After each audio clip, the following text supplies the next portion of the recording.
friends, I'm Lee Brown and it's My Kitchen, My Rules, and today is birthday edition. I will tell y'all that my children are not huge chocolate fans. I don't get it either. I don't know where I went wrong. But my daughter, who's turning 17, asked me for a chocolate cake for her birthday, and because we're not giant chocolate eaters around here, I didn't have a recipe. So I had to rely on the interwebs, and after reading a ton of articles and a ton of recipes, apparently the best chocolate cake ever is Ina Garten's one from Barefoot, Contessa, and it's called Beatty's chocolate cake. So we're gonna try it and see if it works. And because you see a hot mess here on my counter, there's a million ingredients in this, and if you are accustomed to watching My Kitchen, My Rules, you know that I don't typically go for an ingredient heavy list. But you know, it's my baby girl, and how many more times is she gonna ask me to make a birthday cake, right? You feel me, moms? So let's go ahead and get this show on the road with 350 degrees. Hey, we love our magic number. And let's get our good Wilton pan. Y'all know how much I love this cake pan. Now, the recipe is actually for layer cakes, but because we're not heavy on frosting around here, it's just not, you know, I don't know if it means well, I lie. I love sugar, right? So you know Dixie Crystals is gonna feature prominently in this. But the reality is sometimes frosting just makes your teeth hurt with too much icing. So let's get our pan ready. And if you have followed on earlier recipes, you know that what I'm doing is protecting my hand from the Crisco with the Ziploc bag. And we are gonna grease our pan. Now, if you're using layer pans, you should know that a really smart secret is to put a nice circle of parchment paper down in the bottom so those layers will come out and not leave the goody parts stuck to the pan. Although frankly, if you're like me, you like those parts and that they stick. You have to eat them, frankly, because you cannot let it go to waste. So we'll get that marked up. And by the way, I do have an affiliate link to this pan because I freaking love it. And even though it looks like it would cause a giant mess, it legit will come out smooth as silk if you flour it up. Don't sugar it up. Look, I'm about to reach into the sugar container. So let's put a little bit of Crisco in it, and then you'll sprinkle some flour in it. And then we're gonna go tap it out over the trash can because that's how we roll to flour a pan. So for those of y'all that are not accustomed to flouring cake pans, what you do is after you put the Crisco in and a little tiny bit of flour, just kind of pop it around with your hand. Do it over the trash can so you don't leave flour all over your floor. Now your pan's ready, so just set it over here to the side. Okay, so for this ingredient, we've got a whole bunch of dry ingredients and we got a bunch of wet ingredients. So let's start with the dry, and we're gonna use our big old KitchenAid mixer here for this, and we need to start with some flour, and we need 1.75 cups. And for those of y'all that don't know, seriously, white lily is the only way to go because it is lighter. And somebody was explaining to me something about how they mill it. I didn't understand it because I frankly had quit listening halfway through the explanation because I get a little distracted with my ADD. So we're gonna get, I mean, you could sift it, but with cakes, some cakes need cake flour, some want sifted flour. I'm just gonna not heavily pack in here. So let's get 1.75 cups. There's 1 cup and 1.5 cups. And now let's get 1/4, top that off. For those of y'all that know, I don't always measure except when I'm baking because you kind of have to measure when you're baking since this is legit science. So anybody says follow the science should totally be baking. So I'm gonna take my fork and I'm gonna stir up my flour here a little bit to make sure I don't have any lumps, which will actually accomplish a little bit of what sifting does and insert some air in amongst our flour. So move this camera here. All right, let's get that 1.75 cups of flour there. Now we need some sugar. Got our Dixie Crystals. I love that y'all keep asking me where I got this container. I bought it at the Walmart like 20 years ago, so I can't tell you if the Walmart even makes them anymore. Probably not. But anyway, we need 2 cups of sugar. 2 cups. If you don't have Dixie Crystals in your market, I'm sad for you. You should totally ask your grocery store for it. But those of y'all that do have Dixie Crystals, you know what you're supposed to do.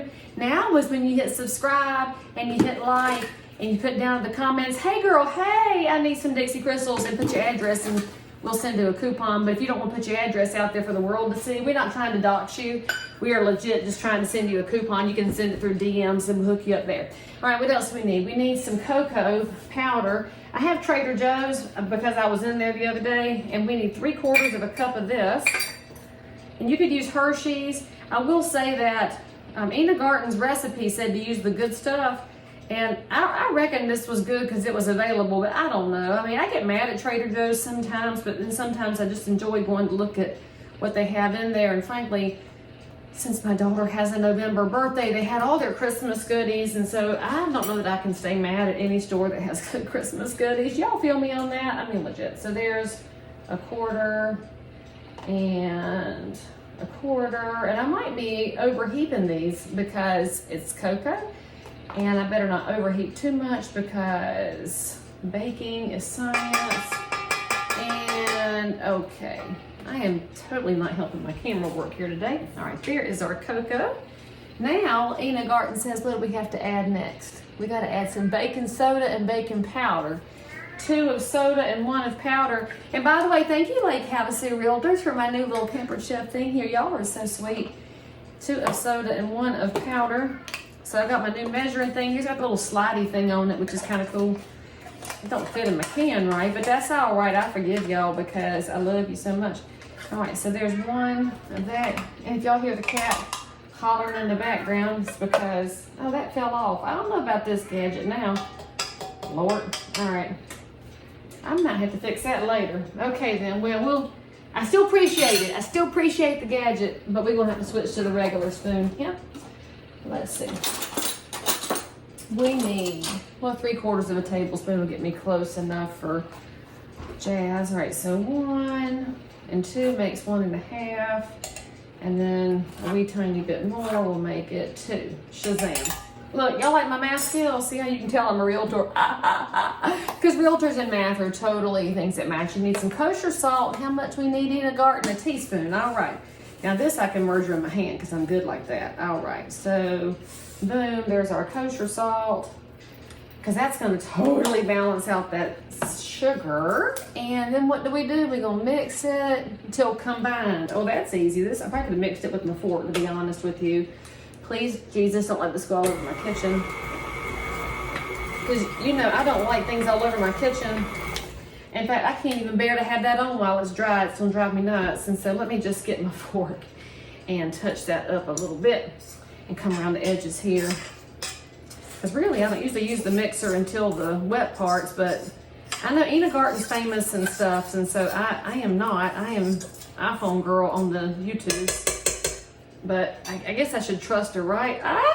Look, I'm so nervous. I don't know why I'm so nervous. I don't want to clean my kitchen up with cocoa powder everywhere because if you mop that up, you're going to be dragging chocolate all over the house, which I don't reckon is a bad thing, but then probably looking at it forever and probably make me hungry all the time, and then I'll have to make more chocolate cakes. I don't know. This is such a thing. Okay, so now let me just go around the edges here and see if it mixed in okay.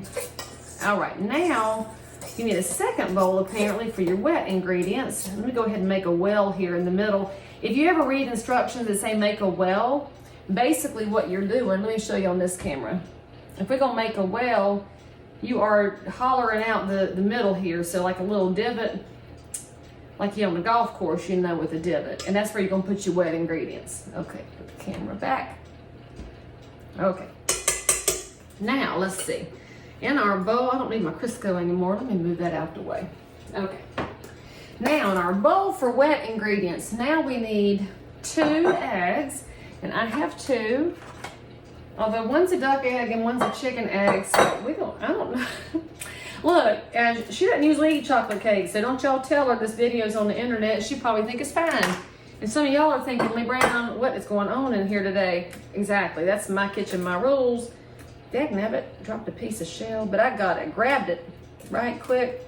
Ooh, that shell is very fragile, which is why I'm gonna be, we're adding the chick shawl. Those of y'all that know, I have been very anxious to become a chicken farmer, and that's happening as we speak. And we have got a bunch of oyster shells, which apparently makes your chicken, the eggs better, the shells better. So I'm so excited to be learning things here. All right, so we have 2 eggs, and now we need some buttermilk. Y'all know that I keep buttermilk in my fridge because I totally love chicken dumplings. I love chicken pot pie, and buttermilk makes the best dumplings and crust, if you did not know. Now, why did I shake it? Because you should shake your buttermilk before you use it. Y'all knew that, right? That's just basic common knowledge. And by the way, if you ever make my cornbread recipe, do like my granddaddy did and dip your cornbread in buttermilk. I don't do it, but granddaddy did, so you'd enjoy that. So we need how much of this? A cup. All right, so let's get a cup of nice frothy buttermilk. And we got ours from the Lowe's Foods. Thank you, Lowe's Foods. I mean, I paid for it, but thank you for having it in stock. We're grateful these days when everything is in stock. All right, now we need some oil. So we'll just get some regular vegetable oil. We have Crisco today, although apparently I usually have what's on sale. Y'all know how I roll. Oh, I need a half a cup. Okay, let's see. You can also use canola, sunflower. Whenever a recipe calls for vegetable oil, if you have some kind of a sensitivity, it's a pretty easy substitution to make. The only ones that are different, coconut oil acts different than vegetable oil. So check your substitutions before you go down that road, because I've done that before. You need some vanilla. So this calls for a teaspoon, and I'm just going to put in about as much as I need, which probably looks like 2 teaspoons because I do love some vanilla flavoring. All right, now what am I supposed to do? Buttermilk, oil, eggs, and vanilla, and I'm supposed to combine it. So let's get a whisk, because that's what you have a whisk for, frankly, is for eggs. And so let's mix that up nicely. Oh, lovely. Let's show the camera. I know y'all like looking at the camera when I'm cooking. I'm still learning here, and I appreciate all the commentary y'all give me in the comments and the suggestions and the instructions and what I'm doing wrong. And I want you to know that I occasionally listen, and sometimes I just totally ignore, but I love when y'all leave comments. And so you should totally tell me when you've made something, or if what I'm fixing is similar to what your mother or your grandmother made. You know, I like to get to know y'all, because social media has turned kind of mean, but it can be delightful, frankly. I enjoy it sometimes. All right, so now we're gonna slowly add this to our dry ingredients. You know, always make sure you lock down your mixer before you start. That's just good common sense practice there. All right, let's put this on low. Whoa, low is fast. Start pouring it in. All right, Ina Garten, I'm trusting you, sister. I don't know how this is gonna work, but let's see. All right, we got it in there. Now let's see, she says with the mixer on low, I gotta add a cup of coffee. So lucky for me, I had a whole pot this morning. I hope I left a cup. I don't know that I always leave a cup of coffee behind. I know y'all feel me on that, because that's how we start the day. All right, come on, cup. Don't make me have to get the Keurig out. Oh, Shazam. And if you wanna know what good coffee is, look, I'm gonna tell y'all something. I got this from Stocking Mill Coffee. Okay, so look, I gotta tell y'all, this coffee is ridiculous. I found this company on Twitter, Stocking Mill Coffee, because we were hanging out in some similar conversations. I ain't playing. That is the best coffee ever. So you go to, I think it's probably stockingmillcoffee.com. I don't remember, but look them up, because they are good. So we got a cup of hot coffee. Let's cut the mixer back on. That does look good. Add that in here. Don't splash too much, please. It's splashing, don't splash. Okay. Now, what are we supposed to do next?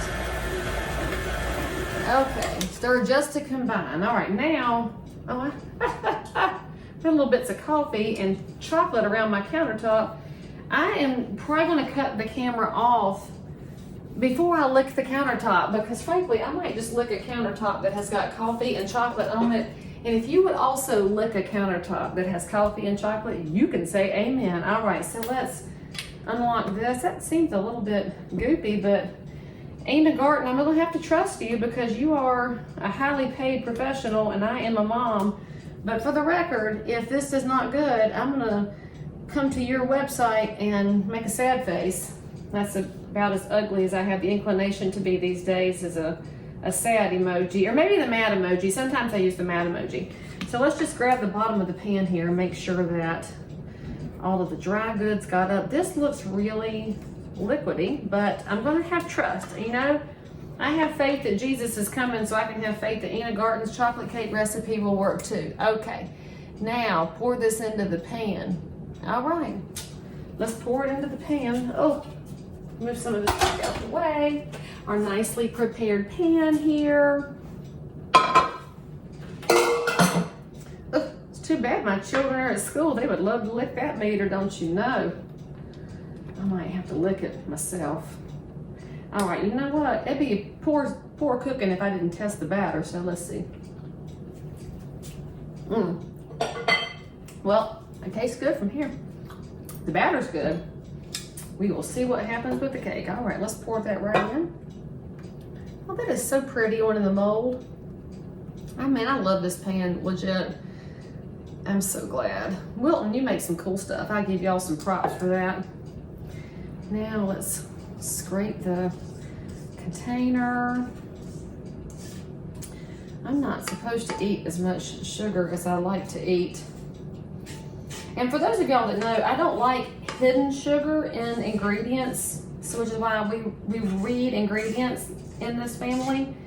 But I love sugar when I know where it came from, where it's going. So if I know it came from Dixie Crystals and has 17 calories a teaspoon, and it's taken care of down there in Savannah, I'm cool with that. I'm just not cool with the companies that want to hide sugar and things. Okay, we're gonna put this in the oven now. If you're doing layers, you're probably talking 35 to 40 minutes. You're gonna cook it until that cake tester comes out clean, AKA a toothpick. For this bigger pan, it might take me 45 minutes. So I'm gonna go put it in the oven and then let's see what we have on the other side. Okay, I'm not gonna lie, Ina Garten, if you or your people ever look at this video, I officially feel bad for doubting you because this thing rose and I was questioning it, y'all. It was kind of a soupy looking batter, but check that beauty out. Oh, nice. And now we're gonna let it sit and cool in the pan. Then we're gonna take it out. Now, she's got an amazing recipe for frosting. I think I'm gonna dust some powdered sugar on it because it is so amazing. And by the way, if you like this towel that says Good Moms Let You Lick the Beaters, cause I'm making a cake. This came from Down South Boutique in Mount Pleasant. And I love it because I think I'm a great mom because I turned the beaters off. I'll show you the finished product in just a second. So as happens sometimes, my cake did not release from the pan perfectly, but the good part about that is all these little extra pieces are on, so I can taste it without cutting the cake. And it's so moist, it's so good. This will totally be my chocolate cake recipe for the future. And I'm not icing it, obviously, so I'm going to put some powdered sugar on the top, and that will make it look plenty festive without me having to put any extra stuff on it, and it even covers up some of the mess from having to patch it back together. So that is the chocolate cake by Ina Garten for Cora's birthday. I hope you enjoy, and remember, perfection doesn't matter nearly as much as getting it done. Subscribe for more, and I'll see you next time.